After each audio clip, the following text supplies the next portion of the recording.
This is Plato, the man who is at the foundation of the establishing of Western principles. Now, if you read anything about, I'm sorry? No, I'm laughing. I'm Okay. sorry.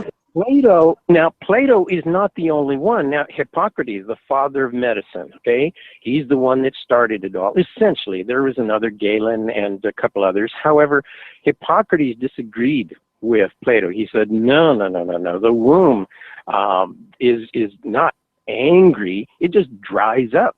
And there's no moisture in it. So what it needs to do is it needs to make its way up towards the lungs, up and towards the throat. And if the uterus can find the moisture that it needs, it goes back to its place down below where it's ready to fulfill its mission to become a baby factory. However, the uterus might get stuck near the lungs for, any who knows, whatever reason. And the poor woman who had a stuck uterus would suffer convulsions like epilepsy. Arietis, a man who is second only to Hippocrates, he said, this is a great quote, "In the middle of the flanks of women lies the womb, closely resembling an animal, for it is moved of itself hither and thither, and in a word, it is altogether erratic." These are some of the brightest minds in ancient Greece. Arietis said there was a solution, however. If a woman would find a sex partner as quickly as possible, then she could keep her uterus under control. So these are men who were contributing to the philosophy of mankind, and you then have Homer, Herodotus, and other Greeks who wrote about women, and they have this concept of what a woman is and how her body functions. Now, there are some people that say, oh, well, they didn't know what the woman's uterus was like, her internal organs, or the structure. There is evidence in several Egyptian medical scrolls that shows that the Egyptians BC had already put the womb under the knife. They knew what it looked like and where it was located. And the Greeks, who ultimately conquered because of Alexander the Great, who conquered the Egyptians, knew about this. Cleopatra was a Greek. She wasn't Egyptian, but you all know that. Now, here's some other, very quick, and I beg your indulgence. There was a gentleman, his name was Gustave Le Bon. Gustave Le Bon, in 1879, was a French anthropologist, one of the most notable anthropologists in Europe. Here's what he said, again, let me quote. "There are a large number of women whose brains are closer in size to those of gorillas than to the most developed male brains." Wow. Test it for a degree is worth discussion.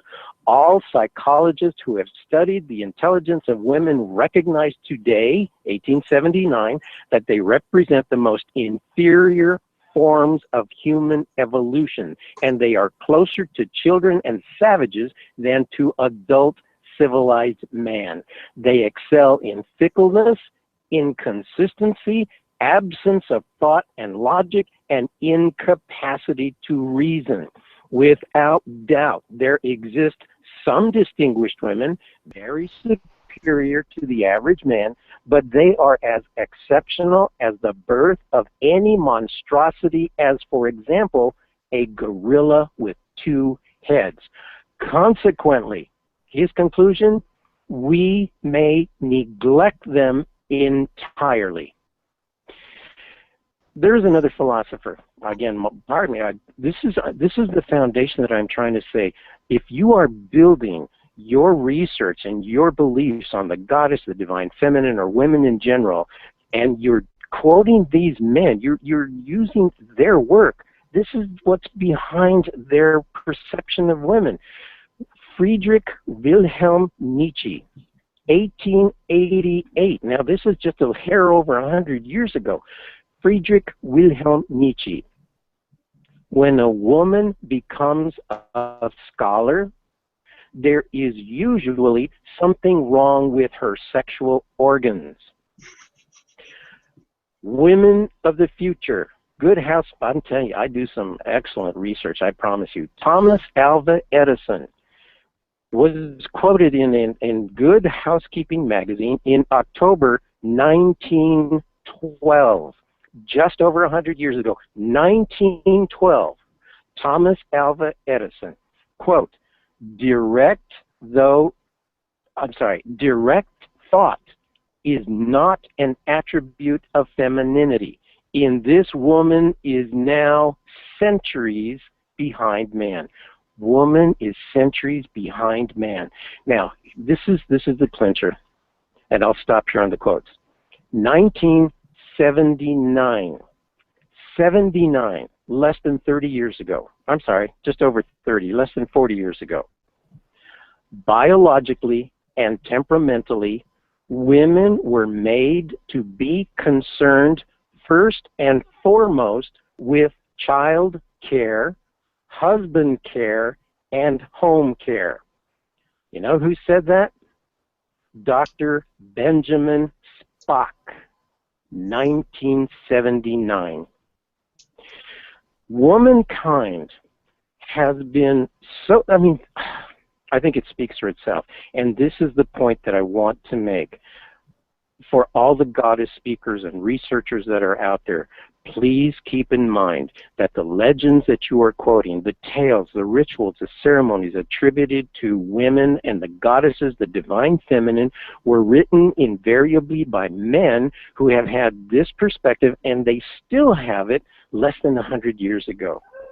I'm going to argue that even in this day, a woman's value, her currency is in life, is how sexy she is, or how fertile she is, and how attractive she is.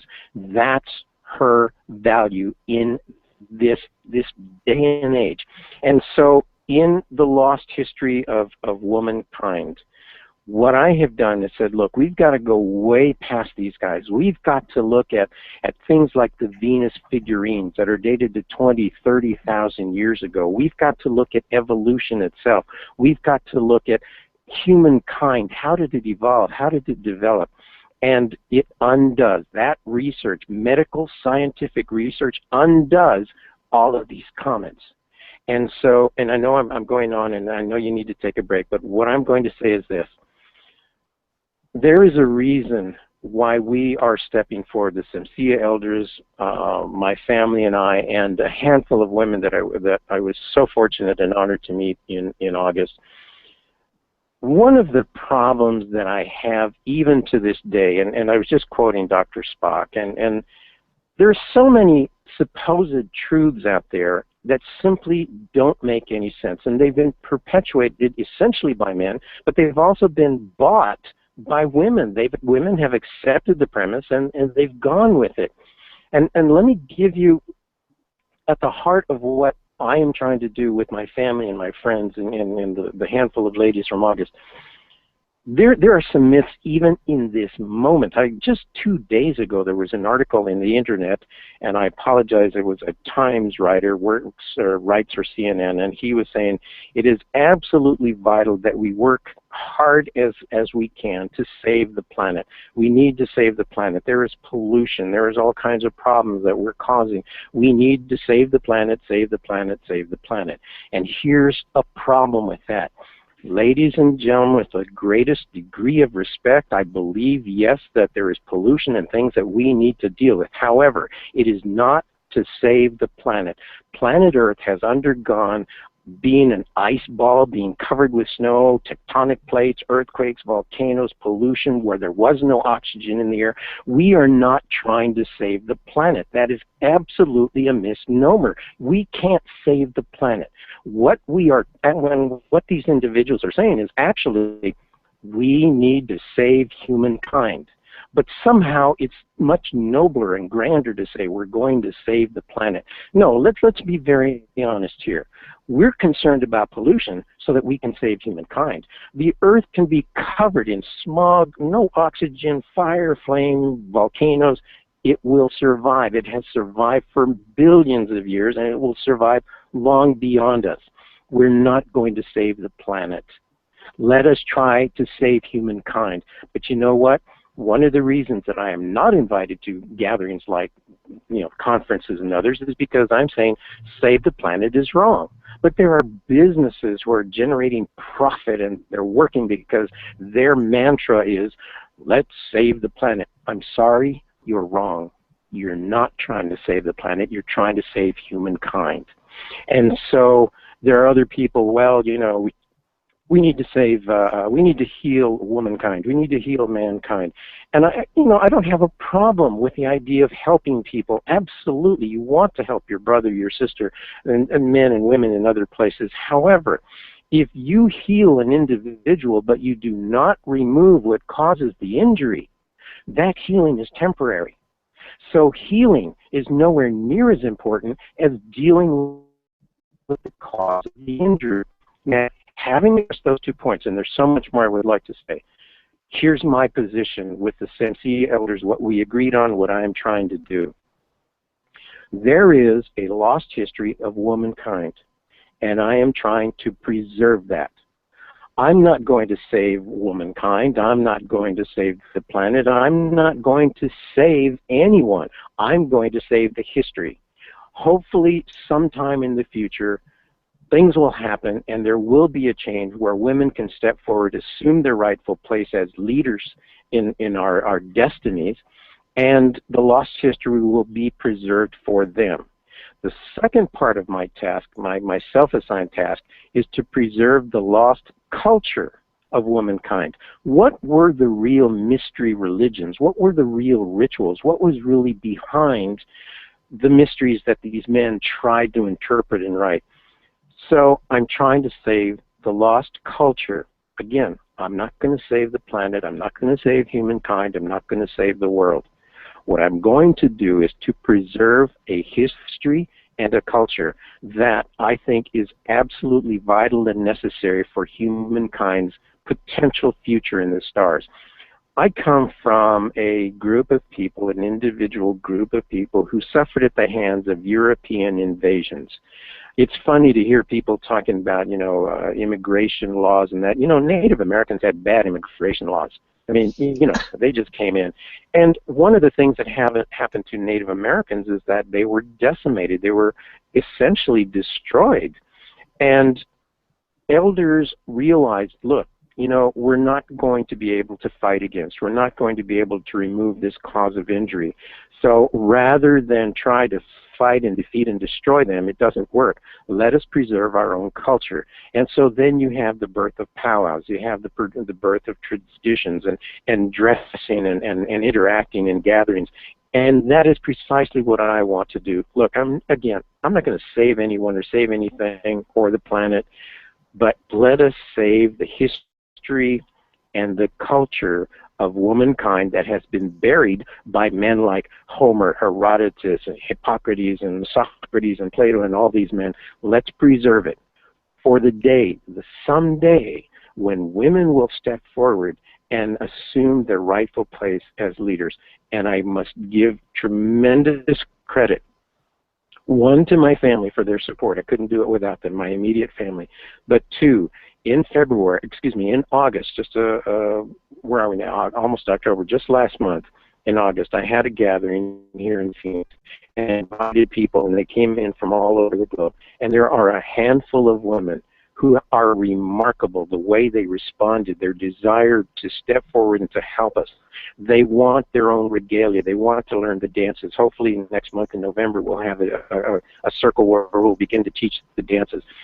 In February we're going to have another gathering. But these ladies are remarkable. I mean, Ada, Fran, Ramona, there was, oh my God, I apologize. There's so many, Karen and Kathy, and dear Marin, and my angel Walleen and her granddaughter Teal. Thank you, ladies. We want to preserve, and we're going to start to preserve the culture. In February, we're going to hold another gathering. We're going to teach the dances. We're going to teach the history. I'm going to take them to some of the ruins so that they can dance and participate in ruins out there. I'm trying to preserve the lost culture. That has to be done by women. The history, I'm proud, and I will continue to provide the history and the science and the medicine and what goes into our research. But that's why I'm not going to be invited, other than to some renegade talk show host like Rebecca and JP, because our work says whatever you're saying about the goddess, whatever library of 100 books you may have on the goddess, they're not old enough, and they've been written by men. And here's an example of what I was just sharing with you. Men have had an agenda to absolutely prove their domination, their superiority, and they're wrong. I apologize. I know that you need to take a break, but there's some other medical and scientific evidence that I would like to talk about. Sure, but ultimately, that's my purpose, and that's what my self-assigned path, to preserve the lost history. I can do that with the elders and preserve the lost culture, but I need some women to step forward and start learning the traditions and the dances and come and let's form these circles. So my apologies again. I'm sure I've ranted on, and you need to take a break. Well, we're not actually going to take a break, but if you need to step away, you just need to let me know, and I'll certainly keep chatting. I'm sorry, I've lost everybody. First of all, I was listening, and some of this information you had shared before when you were on my show in previous times. But I have to tell you, as I was sitting here and just listening and listening and listening, I went through this whole gamut of this little emotional roller coaster ride, listening to the information that you were sharing, from, almost, belly laughing from some of the ridiculous quotes that these men believed, to outrage, to shame for some of the things that has transpired on this planet, to tears of how sad this all was, to joy and hopefulness of pulling this information out and sharing it with the public. So this was quite a roller coaster ride for the last 40 minutes for me. So I wanted to share that with you because it was obviously, quite poignant in order to be able to elicit such a response. So I'm sure there was other people, and I am hearing other things from other people as you've been talking, and some of the ladies out there are laughing at some of the quotes, not at you, but at the belief systems that I understand has stuck through, right? They're funny and they're tragic. Yeah, exactly. So I have to say, is regardless of how controversial you are, you're still one of my favorites. So just so you know. Thank you. Yeah. And I want to tell everyone I read your book. Right? Yeah, that's right. I want to tell everyone I read your book, and I listened when the first time you come on. You were really, and I have that, by the way, is in my archives on my website, that original show you did with me. So if people wanted to go there and listen to kind of the history and this was in your first book, because your second book you added more information and it was different. And you really got some very explicit information out. You got some extremely beneficial background and where the birth of God and the whole star people thing came in, and information about the elders and some of the structures, if you will, of the elders and the stories and the traditions that you're still trying to bring forward and integrate back into humanity. And I first of all, I applaud you, and I'm glad to be among the few, and I know JP is as well, among the few to have you on the show, controversial or not. I think this is information that people need to know, is how our current social structure, how it got to be the way that it is, and where did the influences come from.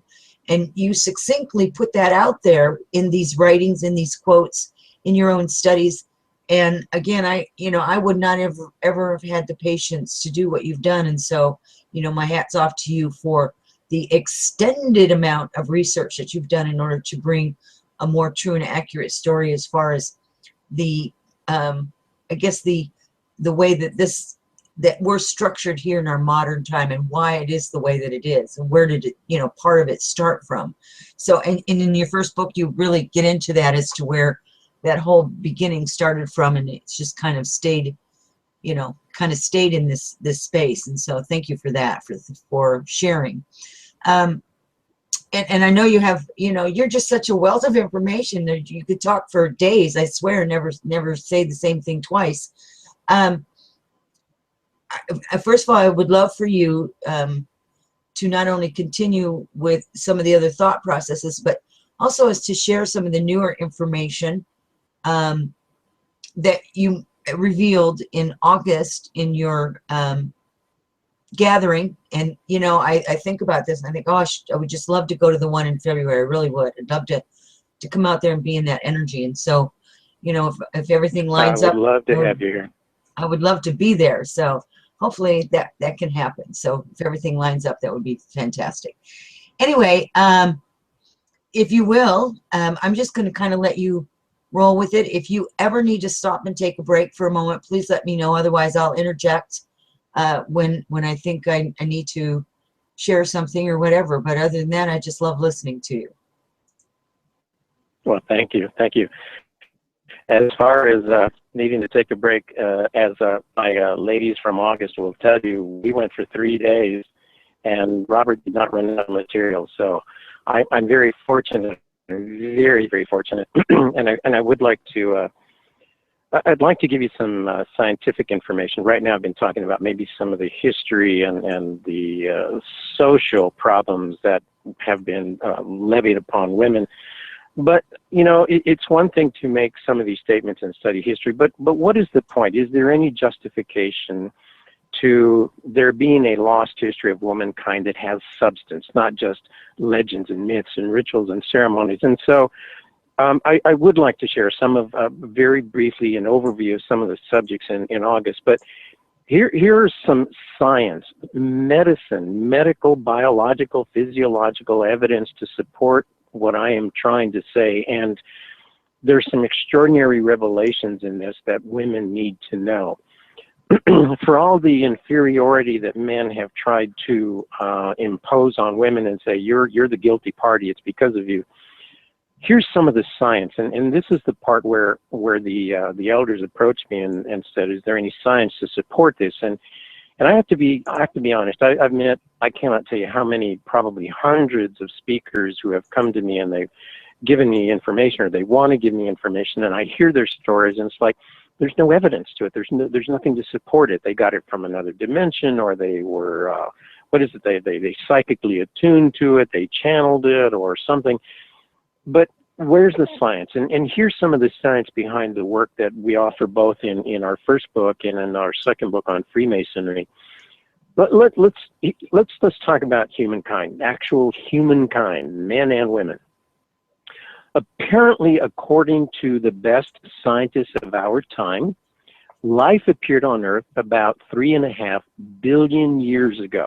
Okay, 3.5 billion years ago. And life did not begin on this planet. It is now the consensus that life cells, life seeds, whatever you want to call them, came from another planet. They came from another galaxy. They came from someplace else. There are 4 prominent theories. Stephen Hawking, you can look him up and look up what is known as panspermia. There are 4 principles of panspermia that say how life appeared, how it landed on Earth. The most the first principle is life of panspermia, which says that life seeds, life cells were on a rock that hurtled through space from some other planet on our, and it's fascinating. I interject real quickly what they're discovering on Mars. There's water on Mars. Fascinating. Something that we had talked about maybe 30 years ago in some of my work. But at any rate, I segue inappropriately. Life of panspermia. Life came from another planet. It was on a rock that got knocked off of the planet by a meteorite, hurtled through space, landed on Earth, and took hold. Ballistic panspermia. Maybe it came from another another planet somewhere in our galaxy. Now, directed panspermia, number 3 in the theory, says that life cells were directed here by some form of intelligent design somewhere out in the solar system, the galaxy, or the universe. Life cells were directed to this planet. The fourth premise, the fourth corollary in the theory, says that there is intelligent design panspermia, which means somebody brought life seeds to this planet. Ultimately, life was not born on this planet. Human life was not born here. It came from somewhere else. All right, 3.54 billion years ago, life seeds appeared. Okay, so all of a sudden, 3.5 billion years ago, there's life seeds. And what happened is, after 3.3 billion years, approximately 160 million years ago, I've heard one estimate a little older than that, 160 million years ago, one cell that had an X chromosome broke into, and you know there are 4 arms on the X chromosome, it broke, it mutated, it changed, it altered, it transformed, it morphed. I don't know what the word you want to use, but the X chromosome became a Y chromosome. What does that mean? The X chromosome, which is the identifying chromosome for being a female, came first. It existed for 3.3 billion years before the Y chromosome appeared. Listen carefully. For 3.3 billion years, all the life cells on this planet were X chromosome based. Then a Y chromosome appeared. Now, I know you've heard the holy book, the little black book of God, that says that man came from woman. Well, whoever wrote it was wrong. 160 million years ago, the Y chromosome appears. But now, look at what has happened. You can look on my website, I quote different sources, and it says the Y chromosome has been deteriorating since it first appeared. In other words, it's not stable. It's falling apart. And at the present rate of deterioration, the Y chromosome will disappear in 5 million years. It's going to be gone. So here's the question. Males appeared almost 3.5 billion years after females, the X chromosome appeared. In 5 million years, they're going to be gone. Now, does that mean that men are going to disappear? No. What it means is, if there are any human males in 5 million years, 6 million years from now, they're all going to be